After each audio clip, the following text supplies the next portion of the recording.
Good morning, folks, and welcome back to Wishwell Farms, and happy Friday. Truck packing day and prepping for farmers markets.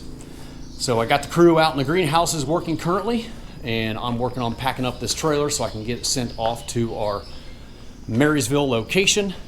And we're gonna finally have a decent zucchini harvest today. We picked a few 2 days ago, but I think today is gonna be the first halfway decent pick. Still not in full production, but they are ready to pick. So I'm hoping to get a few tubs for the farmers markets, and I did notice that there is a lot of hail damage on them. So I'll show you the hail damage on the zucchini when we're out there picking. Hopefully they'll come out of it by next week and we'll be into a newer picking that doesn't have any hail damage on it. And then after that, I have two pieces of equipment that I'm going to show you today that probably not very many of you have ever seen. And they are very important pieces of equipment for our vegetable operation.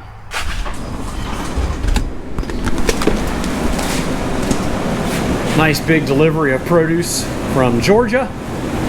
More over here, and some nice local strawberries still. If we do get some more strawberries today, this will definitely be the last shot of them, because we're gonna be mid-90s next week. And everybody's strawberry patches around here are pretty much winding down as it is, but the mid-90s will finish them off completely. So just like every Friday, the first thing I do is get this trailer packed up. We got the melons ready to go. Now I'm loading tomatoes. I need at least 20 boxes of nice big, oh, look at that. Don't like to see that, but it happens from time to time. We're gonna get 20 boxes of nice big tomatoes put on this trailer, finish up the corn and berries and all the other good stuff, and get it on the road. And then we can start working on the 4-box trucks. I know I got 5 out there, but we're only sending 4 out right now. We might start the 5th one next week or the week after.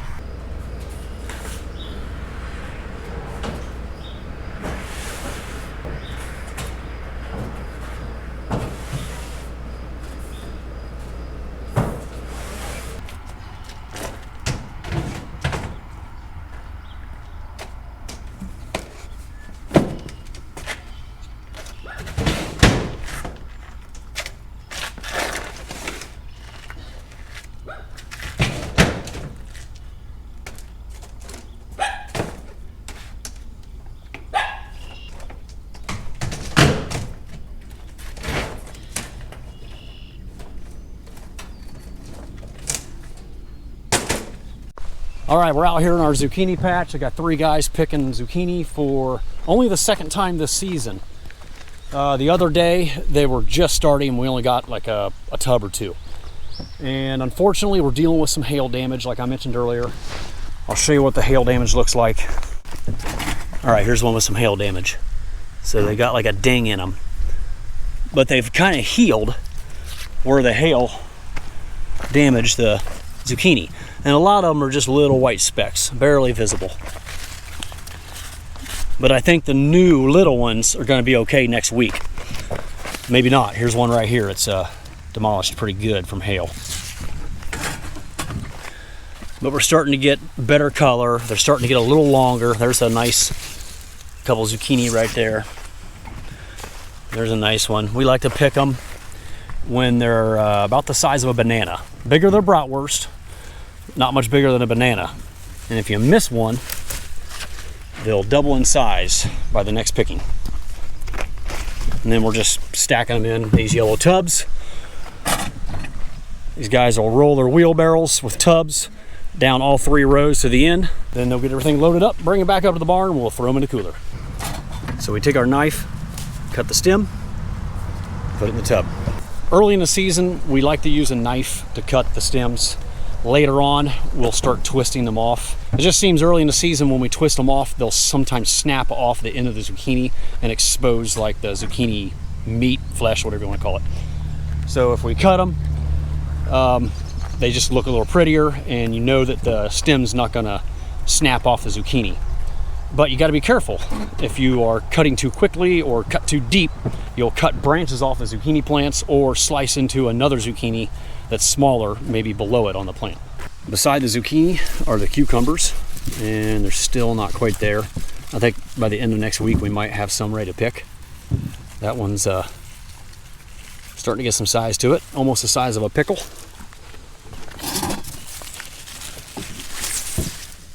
Plants aren't very big.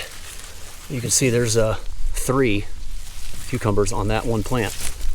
Eventually this entire patch will be filled out. These aisleways will be filled up with the plants as they continue to vine out. The heat we're getting next week will really promote the growth on these cucumbers, and I'm hoping it'll fill up these aisleways. That way it kind of snuffs out the weeds, the weed pressure that we sometimes have to deal with later in the season with heat and rain that comes along with summer. Yeah, I'm pretty happy with how these look. I mean, there's a dozen cucumbers on this one plant. It's just the plants aren't very big, but I think they'll really start taking off here now.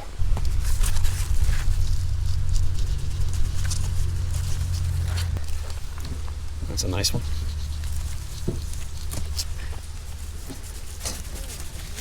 Still not a lot of zucchini out here to pick. They're probably only going to get like 5 or 6 of those yellow tubs. Those are like 1 3/4 bushel tubs, but it's a start. It'll really start ramping up next week with this heat, and probably in another week or two, they'll be into full production, and we should be getting about 15 or 20 tubs out of there every other day.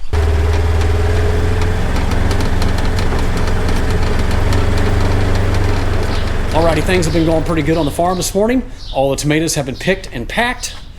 The box trucks are just about ready for Saturday morning farmers markets tomorrow morning. The guys just came up with the zucchini. We ended up getting 9 tubs today, so not too shabby. I'm heading in for lunch, and when I come back out, I'm going to show you guys those 2 specialized pieces of equipment that are essential in our farming operation. Good morning, folks. It is the next day.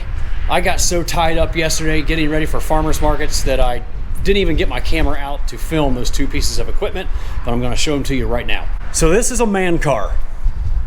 What it is a hooded sprayer for putting down a herbicide in the aisleways between your raised beds with plastic mulch. Now you might be asking yourself, what is so special about this piece of equipment? Well, first of all, it has the hood, and it can be widened to accommodate your width of row or aisleway between your rows. It's very difficult to control weeds in vegetable crops because there's not a lot of herbicides that can be sprayed over vegetables to control your weeds. And once those vegetables are growing, the weeds are growing too. And it's often a battle to keep those weeds at bay in the little aisleways between your plastic mulch. So this little sprayer has worked phenomenal in controlling the weeds on our operation. I'm going to show you a couple specific things about it that make it so unique. All right, so this is glyphosate. So the Roundup is not being sprayed on any of the vegetables, just on the weeds and the little aisleway, walkway between our raised beds. And it just looks like a simple bicycle tire on there with a handle. And you just walk down the row and you turn it on right here by pushing this button. You can hear it running.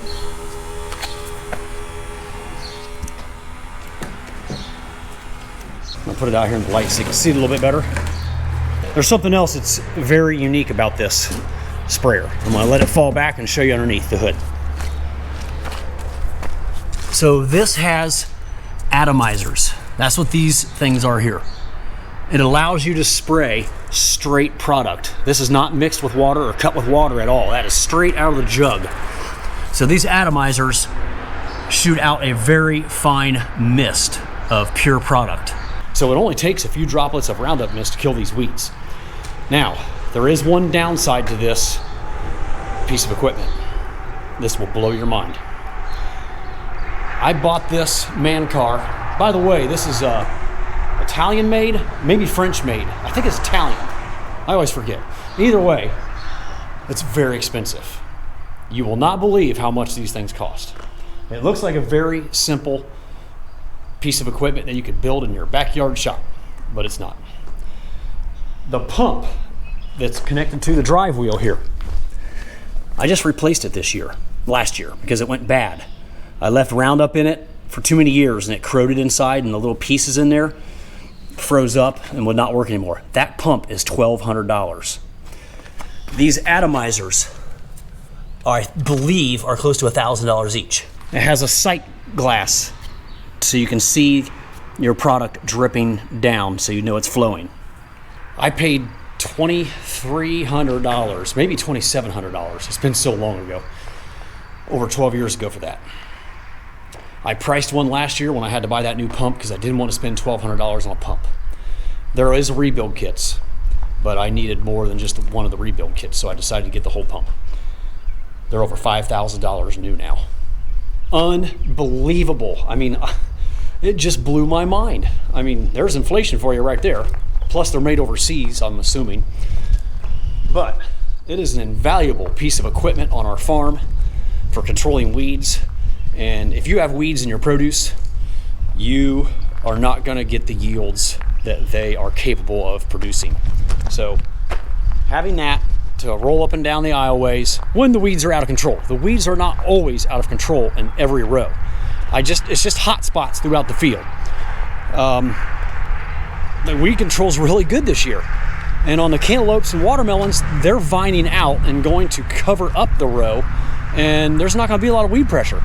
But in things like peppers and tomatoes, that are the long season crops that we're gonna be harvesting all the way until frost, eventually the herbicide that I put down, the pre-emergent herbicide I put down after I lay my plastic, wears off. And weeds will start to come, specifically morning glory on our farm. The morning glories are out of control. I can never stop them. So I'm still looking for that magic bullet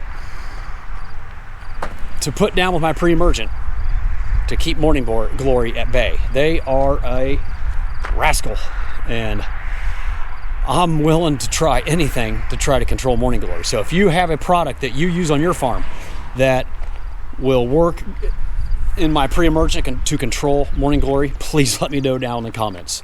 I would greatly appreciate that. All right, so unfortunately, I don't think we're gonna be able to use the man car today because there is 15-mile-an-hour winds out there. And even though it has these little drapes kind of hanging from the hood, when you have it up off the ground and you're rolling it down the row, the mist particles, you can't see them. It's so fine. They will blow out and get on your crop, and then you're killing your crop. We do not want that. So unfortunately, I'm not gonna be able to use it today, but I just wanted to show you guys what this was and how it works. And I will be using it in a future video. I just don't think it's gonna happen today unless this wind lays down. It's just too breezy. All right, now I'm heading down to the other farm to hop on the corn planter and put out some more corn and beans.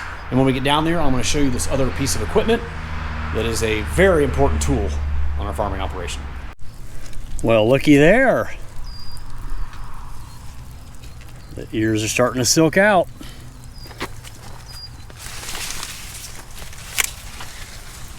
The smell is amazing. I wish there was smell-o-vision on this camera so you guys could smell this delicious sweet corn. Just starting to tassel, and it's not everywhere. Looks like it's a little bit earlier here out in the middle of the field. It's just starting to poke through. Not a whole lot of ears out here. A lot of them are in this stage right here, just starting to shoot their silks out. All right, so this is the second piece of equipment that I wanted to show you guys. I know everybody knows what a sprayer is, but this is not a typical sprayer. As you can see, it only has a boom on one side. I think that's 25 feet, maybe 30, I can't remember. The reason it's only got a boom on one side is because it's for driving around vegetable blocks of sweet corn or blocks of tomatoes, cantaloupes, melons, zucchini, cucumbers, whatever you have growing on raised beds. So another reason why one boom works really good on a vegetable farm is that it can be adjusted to different heights depending on what you're spraying.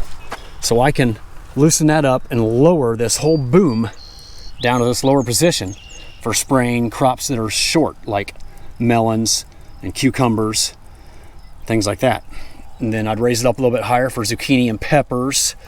And right now you can see we're up about 3.5 feet because the corn is really short right now. The corn's only 3 feet tall.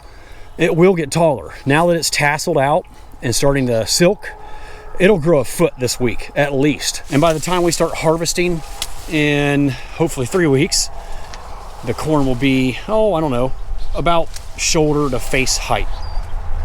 These varieties of corn don't grow 7-8 feet tall. We like them to be around 5. And that's one of the things that's great about these new sweet corn genetics is that the corn is kind of short. A lot of farmers will even top their corn with a big sickle bar mower blade right before harvest or after it's pollinated, and the corn's only like waist high, and it makes it really easy for hand harvest. But these shorter varieties that only get about 5 to 6 feet tall, it's a lot easier to harvest than those big bushy 7 and 8 footers of the past. All right, I'm going to walk you around the sprayer a little bit to show you a couple other things that make it unique. So this sprayer is for applying fungicides and insecticides, not herbicides. These spray tips are cone tips, and it blows out a cone pattern, a really fine mist cone pattern at high pressure. I'm currently spraying at 175 psi. You can spray up to over 50 gallons per acre, because when you're spraying fungicides and insecticides, you want that mist, that fog, to just blow down inside the foliage and get up underneath and just cover the whole thing. On herbicide sprayers, you're usually spraying more around 30 psi, for example. But this high pressure of 175 psi, it'll go higher, it'll go into the 200s. But I have mine set at 175 to apply 32 gallons per acre going 6 miles an hour. Now, and I do that for corn. Now, when I'm spraying fungicides in my other crops, specifically pumpkins are so viney, and they'll grow waist high, and it's just like the canopy's so thick it's hard to get that spray down inside to get on the pumpkin stems, for example. So you really want to blast it down in there, drench them, get them covered, penetrate that leaf cover, the foliage, and the way you do that is by slowing down with high pressure. So I'll go 5 miles an hour and put on 38 gallons to the acre. It does a great job. So another thing you can see here on the end, after the regular cone nozzles, is that it has this extra nozzle on the end for shooting out this way, an extra 2 feet, to get that final row of corn. I plant my corn blocks in 24 rows. So this boom will reach about 10 rows, and then this extra one will get the next 2. So by driving around the corn block, I can get all 24 rows with a single side boom. I'm sure a 2-sided boom would work just fine, but it is really convenient to have a 1-sided boom, if that makes sense. So I'm going to drive down this drive row and get 12 rows over, and then turn around and come back on the other side to get the other 12. And then I just move over to the next block of 24 rows. I'll drive around that way, get 12 rows in, and then come back this side, get these 12. It has a freshwater tank on board, 15 gallons, for washing off your hands or to flush the tank. I don't ever need it for flushing the tank because I don't use anything but fungicides and insecticides in there. So there's nothing that's ever going to hurt the plants. I guess if I had a little bit of residue left in there that I didn't want to like stick to the tank walls and form like a crust and maybe plug up the filter, I would flush it out then. It's a 300-gallon tank, and it also has 2 nozzles on the back if you do need to drive over, say, a row of peppers or something like that. You could turn on these 2 here to get an extra row. This single boom, this part folds up onto that piece, and then you swing it around and it rests right here in this little cradle. Another great aspect about this sprayer, if you look up there, you can see these ropes. That's what's supporting this boom. So when you're driving down a bumpy cornfield, this thing could be bouncing around, and that is the shock absorbing piece up there. It actually has a spring-loaded shock. It's probably just a regular car or truck shock. And it has a hydraulic cylinder right there for raising and lowering this boom. If I got some higher corn or vegetables on this end and I need to raise the boom up a little bit, all I gotta do is bump my hydraulic lever, and this arm up here with the ropes attached to it pulls the boom up, or I can go down lower. So a lot of cool things about this sprayer. It's got a John Blue pump on it. And like I mentioned earlier, I think I've been using this sprayer for probably close to 15 years. There's been a lot of updates on these. The adjustable boom height now can come in hydraulic. I bet you just about everything has been updated on this. But you know me, I like to use my old equipment. My 1964 John Deere tractor. My mulch layer is 20 years old, and this sprayer is not far off. So yes, I would love to have newer, updated pieces of equipment, but it's not necessary. As long as you maintain it and upkeep it, fix the broken parts on it, they work just fine for me. All right, that's a quick look at my insecticide and fungicide sprayer. Now I'm gonna hop on and finish spraying this sweet corn. I'll show you how it works. It is much breezier today than I would like. I prefer to spray late at night, right before dark, or very early in the morning before honeybees are out moving. Normally I just do it at night when there's no bees anywhere in the fields and the wind is calm. Unfortunately, it did not calm down last night like they were calling for. There's probably 10, 12 mile an hour wind gust out here at least, but I can put that boom right down on top of the corn, and I gotta get these silks covered with insecticide today. Normally I would wait a couple more days, maybe first of the week, to do this. Today's Saturday, but I already had it mixed up, and I'm going on a little mini vacation with my wife tonight to northern Michigan to celebrate our 26th wedding anniversary and 31 years of being together. And I can't wait until I get back next Thursday to do this. So I'm spraying it today. You might see a little bit of drift today, but at least we're getting this insecticide on before I take off on my vacation. Another thing I just noticed is the pump is pulsating a little bit. It's not running smooth. I'm not sure what's going on. I remember that happening a little bit last year, but then it went away and worked normal. So if you hear it kind of pulsating up and down as I'm driving down this road, that's what it is. I'm still trying to figure out what's going on. Hopefully it's nothing serious. Here, have a listen. See how the needle's jumping around? Huh. And that's what it looks like. And it's blowing everywhere. Don't want to get that on me.